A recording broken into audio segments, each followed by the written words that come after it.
Hello guys, this is Surya. Java tutorial की series में आज हम जावा के सबसे इंपॉर्टेंट फीचर रोबस्टनेस की बात करेंगे। रोबस्टनेस एक जावा का ऐसा फीचर है जो जावा को यूनिक बनाता है। ये फीचर हमारी सी या C++ या अदर प्रोग्रामिंग लैंग्वेज में नहीं है। जावा की रोबस्टनेस कैसे पॉसिबल है और रोबस्टनेस का प्रैक्टिकल प्रूफ मैं आपको इस ट्यूटोरियल में बताने वाला हूं। दोस्तों, अगर हम रोबस्टनेस की लिटरल मीनिंग की बात करें तो जो लिटरल मीनिंग ऑफ रोबस्टनेस होता है वो होता है स्ट्रांगनेस से। यानी कि अगर हम ये बोल रहे हैं कि जावा रोबस्ट है तो इसका मतलब जावा स्ट्रांग है। इन जनरल अगर हम कभी भी स्ट्रांग वर्ड की बात करते हैं, रोबस्ट वर्ड की बात करते हैं, तो रोबस्ट एक ऐसा वर्ड है, एक ऐसी टर्मिनोलॉजी है जो हम इन जनरल अपने रियल वर्ड में भी यूज करते हैं। जैसे हम ये बोलते हैं कि हमारा मोबाइल का जो नेटवर्क है वो बहुत रोबस्ट है। यानी कि अगर कोई भी स्थिति परिस्थिति हो, उस स्थिति परिस्थिति में, या अगर हमारे पास क्लाइमेट या वेदर अच्छा नहीं है, उस कंडीशन में भी हमारा नेटवर्क बहुत अच्छा होता है। यानी कि हमारा नेटवर्क बहुत रोबस्ट है। हिंदी मीनिंग आप ऐसे समझ सकते हो कि झेलना, झेल जाना, किसी भी स्थिति परिस्थिति को झेल जाना इज कॉल्ड रोबस्टनेस।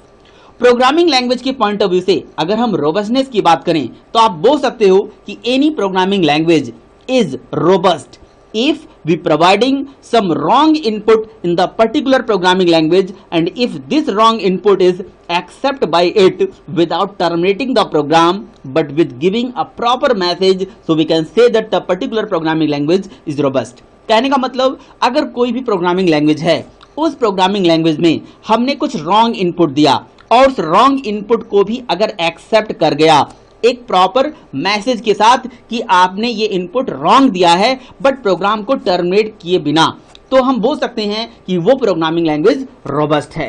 कहने का मतलब अगर हमने किसी भी प्रोग्रामिंग लैंग्वेज का यूज करके कोई सॉफ्टवेयर डेवलप करा है और उस सॉफ्टवेयर में हम कुछ एबनॉर्मल कंडीशन दे देते हैं और उस एबनॉर्मल कंडीशन को भी वो हैंडल कर लेता है, तो इट मीन्स जिस भी लैंग्वेज में वो सॉफ्टवेयर डेवलप करा गया है वो लैंग्वेज रोबस्टनेस का फीचर रखता है। जैसे रियल वर्ल्ड में अगर हम बात करें, जैसे एक पर्सन की कैपेबिलिटी है कि वो 3 ब्रेड खा सकता है। इसका मतलब ये हो गया कि उसकी ये कैपेसिटी है कि वो 3 ही ब्रेड खा पाएगा, राइट। लेकिन अगर मैं एबनॉर्मली उसको 5 ब्रेड दे दूं और उस ब्रेड को भी उसने डाइजेस्ट कर लिया विदाउट एनी एरर मैसेज, या विदाउट, आप ऐसे रियल वर्ड बोल सकते हो कि बिना किसी प्रॉब्लम के, तो हम ऐसा बोल सकते हैं कि वो जो पर्सन है उसकी जो बॉडी है वो रोबस्ट है। तो रियल वर्ड में रोबस्टनेस को हम ऐसे अंडरस्टैंड कर सकते हैं। और प्रोग्रामिंग के पॉइंट ऑफ व्यू से अगर हमारे पास कोई सॉफ्टवेयर है और उस सॉफ्टवेयर में हमने एबनॉर्मल तरीके से कोई इनपुट प्रोवाइड करा और उस इनपुट को भी वो एक्सेप्ट कर लेता है, इट मीन्स वो जो सॉफ्टवेयर जिस लैंग्वेज में बनाया गया है उसके पास रोबस्टनेस का फीचर है। हम जावा को रोबस्ट प्रोग्रामिंग लैंग्वेज बोलते हैं। क्यों? क्योंकि जावा के पास फॉलोइंग फीचर्स हैं। जो पहला सबसे इंपॉर्टेंट फीचर है वो है रन टाइम एक्सेप्शन हैंडलिंग, और दूसरा फीचर है ऑटोमेटिक गार्बेज कलेक्शन। ये जो 2 इंपॉर्टेंट फीचर्स हैं, run time exception handling and automatic garbage collection, these feature makes Java programming language robust. आप इंटरव्यू में बोल सकते हो कि जावा हमारी रोबस्ट प्रोग्रामिंग लैंग्वेज है क्योंकि जावा में ऐसी फैसिलिटी है कि यहाँ पे रन टाइम पे एक्सेप्शंस, रन टाइम पे जो एबनॉर्मल कंडीशंस आते हैं उसको हैंडल करने के लिए हमारे पास एक्सेप्शन हैंडलिंग का कंसेप्ट है। और दूसरा जो सबसे इंपॉर्टेंट कंसेप्ट है वो है ऑटोमेटिक गार्बेज कलेक्शन। यानी कि हमारे यहाँ जो कोई भी मेमोरी, अगर कोई मेमोरी किसी डेवलपर ने एलोकेट कर रखी है तो वो मेमोरी को फ्री करने की रिस्पॉन्सिबिलिटी डेवलपर की नहीं है। वो मेमोरी अगर बहुत देर तक यूज नहीं हो रही है, वो अनरेफरेंस्ड मेमोरी है, अनयूज्ड मेमोरी है, तो वो मेमोरी ऑटोमेटिकली डिस्ट्रॉय हो जाएगी। हमारे पास ये 2 फीचर्स हैं। इन 2 इंपॉर्टेंट फीचर्स की वजह से हम जावा को बोलते हैं Java is the robust programming language. ठीक है, तो इन फीचर्स को, इसमें ऑटोमेटिक गार्बेज कलेक्शन जो फीचर है इसको मैं आपको डिटेल में आगे अपने ट्यूटोरियल में बताऊंगा। अभी के लिए मैं आपको एक्सेप्शन हैंडलिंग कंसेप्ट के थ्रू ये प्रूफ करने जा रहा हूं कि हमारी जावा प्रोग्रामिंग लैंग्वेज रोबस्ट कैसे है। ठीक है, तो इसके लिए हम एक छोटा सा एक और सिनेरियो समझते हैं। मान लीजिए कि ये हमारे पास, हम अपने सिस्टम में ये कैलसी यूज करते हैं। ठीक है, हमारे पास ये कैलकुलेटर है। ठीक, अब ये कैलसी हमारे सामने ओपन होके आया, इसमें हमने, ये भी एक कोई एप्लीकेशन है जो हमारे पास इस सिस्टम में इनबिल्ट है, किसी न किसी डेवलपर ने इसको डेवलप करा होगा। इस कैलसी में हमने एक नॉर्मल ऑपरेशन करा कि हमने 12 को ऐड कर दिया 3 से, हमें फाइनल आउटपुट मिल गया। और हमने इस नंबर को डिवाइड कर दिया 2 से, हमें फाइनल आउटपुट मिल गया। बट सम टाइम ऐसा हो सकता है कि हमारे पास कोई भी नंबर है और इसको हमने कर दिया डिवाइड 0 से। अब अगर मैथमेटिक्स में हम देखें तो ये जो हमने किसी भी को नंबर को अगर हम डिवाइड 0 से करते हैं तो ये एक एबनॉर्मल कंडीशन है, ये एक ऐसा कंडीशन है जो मैथमेटिकली राइट नहीं है, ये अनडिफाइंड सिचुएशन है। और इस सिचुएशन को इस पर्टिकुलर कैल्सी नाम के सॉफ्टवेयर ने, जैसे ही मैंने इसको दिया, इस सॉफ्टवेयर को इसने हैंडल नहीं कर पाया। क्यों? क्योंकि इसने दे दिया कैन नॉट डिवाइड बाई 0 एक मैसेज, और यहाँ पे आप देखिए यहाँ पे कोई भी की अब काम नहीं कर रही है। इसका मतलब ये हो गया कि ये जो हमारी कैल्सी है ये रोबस्टनेस का फीचर नहीं रखती है। ये आप ऐसे इन जनरल समझते हो, लेकिन दोस्तों ये ऐसा नहीं है, इसके पास रोबस्टनेस का फीचर है। कैसे है? अगर मैं इसको सी यहाँ पे क्लियर का बटन ऐसे प्रेस कर दूं, अब कोई भी की यहाँ पे मैं प्रेस करूंगा तो ये प्रेस होगा। इसका मतलब ये हो गया कि रोबस्टनेस का जो फीचर है इस पर्टिकुलर एप्लीकेशन सॉफ्टवेयर के साथ दिया गया था कि आपने अगर किसी भी नंबर को 0 से डिवाइड करा तो उसका जो फाइनल रिजल्टेंट होगा, यहां देखिए हमने इसको रॉन्ग इनपुट दिया और उस रॉन्ग इनपुट को इसने एक्सेप्ट कर लिया और एक मैसेज दिया कि ये नंबर 0 से डिवाइड नहीं हो सकता है। और उसके बाद प्रोग्राम को टर्मिनेट नहीं करा इसने, यानी कि आप क्लियर करके आप आगे फिर से फर्दर कैलकुलेशन कर सकते हो। ये रोबस्टनेस को प्रूफ करता है, यानी कि ये जो कैल्सी बनाई गई है ये रोबस्ट है। दोस्तों हमारी जो C++ प्रोग्रामिंग लैंग्वेज है, C++ में स्पेशली एक्सेप्शन हैंडलिंग का कंसेप्ट तो होता है, लेकिन एक्सेप्शन हैंडलिंग जो C++ के अंदर होती है वहां पे हमें एक्सेप्शन खुद ही बनाना पड़ता है, खुद ही उसको थ्रो कराना पड़ता है, फिर उसको कैच करना पड़ता है। यानी कि एक्सेप्शन को जनरेट करना, फिर उसको प्रिंट कराना और उसको कैच करना, ये सारी रिस्पॉन्सिबिलिटीज हमारी होती है। तो ये सारा काम डेवलपर करता है, यानी कि एक्सेप्शन हैंडलिंग का कंसेप्ट C++ में भी है। तो ऐसा नहीं है कि हम ये बोलेंगे C++ रोबस्ट है। क्यों? क्योंकि वहां पे रोबस्टनेस को बनाने के लिए हमें खुद एफर्ट करना पड़ेगा। एक डेवलपर को एक्सेप्शन हैंडलिंग का सारा कोड, यानी कि उसको पहले ट्राई लिखना है और ट्राई के अंदर फर्दर उसको एक्सेप्शन को जनरेट कराना है, फिर उसको प्रिंट करना है, ये सारा काम डेवलपर करेगा, तब जाके वहां ये रोबस्टनेस प्रूफ हो पाएगा। और जावा में अगर वहीं बात करें तो जावा के अंदर बेसिकली एक्सेप्शन हैंडलिंग जो रोबस्टनेस को प्रूफ करता है उसके लिए हमारे पास try, catch, throw, throws, finally नाम का जो कीवर्ड दिया गया है, इसको जब बस लिखने से ही हमारा एक्सेप्शन ऑटोमेटिकली हैंडल हो जाता है। अब मैं आपको एक रन टाइम एक्सेप्शन हैंडलिंग का प्रोग्राम आपको दिखाता हूं और रोबस्टनेस प्रूफ करके दिखा रहा हूं। इसके लिए मैं सबसे पहले नोटपैड ओपन करता हूं और एक सिंपल सा प्रोग्राम बना लेता हूं। एक जावा की क्लास मैंने बना लिया जिसका नाम है टेस्ट, और यहाँ पे मैं एक मेन मेथड बना लेता हूँ public S static wide and main. ठीक है, अब ये जो जावा का एक छोटा सा मैं प्रोग्राम बना रहा हूँ, ये बेसिकली एडिशन, सब्ट्रैक्शन और डिवीजन के लिए मैं बना रहा हूँ। ये मैं प्रोग्राम जो टेस्ट है इसको सेव कर देता हूँ test.java से। ठीक है, ये जो प्रोग्राम है ये हमारा test.java से सेव हो चुका है, STRING। ठीक है, ये स्पेलिंग सही है। अब मैं क्या करूंगा, बेसिकली यूजर से इनपुट लेने के लिए जावा में java.util पैकेज के अंदर एक क्लास होती है जिसका नाम होता है scanner, SCANNER। Scanner s is equals to new java.util.scanner scanner, और इसके अंदर हम एक सिस्टम क्लास का एक स्टैटिक वेरिएबल कॉल करेंगे इन system.in, यानी कि स्कैनर क्लास का हमने ऑब्जेक्ट बना लिया। ये जो स्कैनर क्लास का एक ऑब्जेक्ट है ये यूजर से एक इनपुट लेने के लिए रिस्पॉन्सिबल होता है। इसके पास यहाँ पे एक मेथड है जैसे next int, next float, next boolean. इन मेथड से हम क्या करेंगे, यूजर से इनपुट ले सकते हैं, जिस भी टाइप का हम चाहें उस टाइप का इनपुट ले सकते हैं। तो उसके लिए मैं सबसे पहले एक मैसेज प्रिंट कर देता हूँ, इंटर फर्स्ट नंबर। यूजर को ये सबसे पहले एक मैसेज मिलेगा कि वो उसे पहला नंबर एंटर करना है।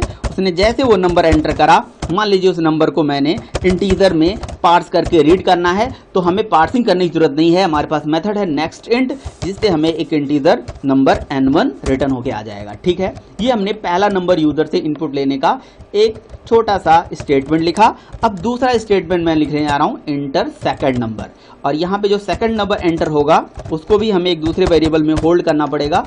जैसे उस वेरिएबल का मैं नाम ले रहा हूँ n2। यहाँ से हमने 2 नंबर यूजर से इनपुट कर लिया। ठीक है, ये मैं एक छोटी सी एप्लीकेशन बना रहा हूं जिसमें मैं एडिशन, सब्ट्रैक्शन और डिवीजन करूंगा और वहां से रोबस्टनेस प्रूव करूंगा। ठीक है, अब देखिए, अब इस नंबर को मुझे फर्दर क्या करना है, ऐड करना है। तो हमने एक R1 करके वेरिएबल लिया और यहां से N1 और प्लस N2 ये दोनों को हमने क्या कर लिया, ऐड, और फिर इसके बाद इस दोनों नंबर का जो समेशन है यहां पे मैं प्रिंट कर लूंगा।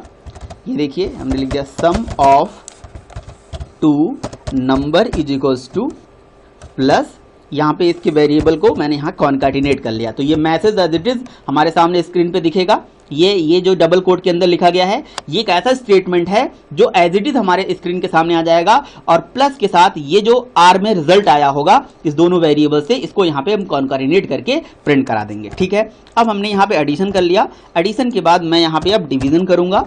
ठीक है, और इस वेरिएबल का नाम मैं R2 दे देता हूँ, यहाँ पे R2 लिख देता हूँ और यहाँ पे सम के जगह के मैं div ऑफ 2 नंबर लिख देता हूँ। एंड देन मैं एक और यहाँ पे ऑपरेशन कर लेता हूँ। सपोज करिए मैंने ऑपरेशन कर लिया मल्टीप्लिकेशन का। ठीक है, और इस पर्टिकुलर डेटा के रिजल्ट को मैंने एक तीसरे वेरिएबल में होल्ड कर लिया। ये हमारा तीसरा वेरिएबल हो गया R3 और यहाँ पे हमने मल्टीप्लिकेशन यहाँ पे MUL करके प्रिंट कर लिया। एंड देन हम यहाँ से एक नॉर्मल स्टेटमेंट को प्रिंट करने के लिए रेस्ट कोड यहाँ प्रिंट कर लेते हैं। देखिए हमने यहाँ पे अब यहाँ पे एक नॉर्मल स्टेटमेंट करके मैसेज प्रिंट कर लेते हैं। इसके नीचे और भी बहुत सारे स्टेटमेंट हो सकते हैं, नॉर्मल कोड। ठीक है, अब यहाँ से नॉर्मल कोड हमारा चलेगा। हो सकता हो अभी मैंने यहाँ पे 3 ही ऑपरेशन लिया है, एडिशन का, डिवीजन का एंड मल्टीप्लिकेशन का। इसके अलावा और भी नीचे स्टेटमेंट हो सकते हैं। ठीक है, अब मैं इस प्रोग्राम को क्या करूंगा, कंपाइल करूंगा। CMD ओपन कर लेता हूं और उस लोकेशन पे जाता हूं जहां पे हमारा ये प्रोग्राम सेव है।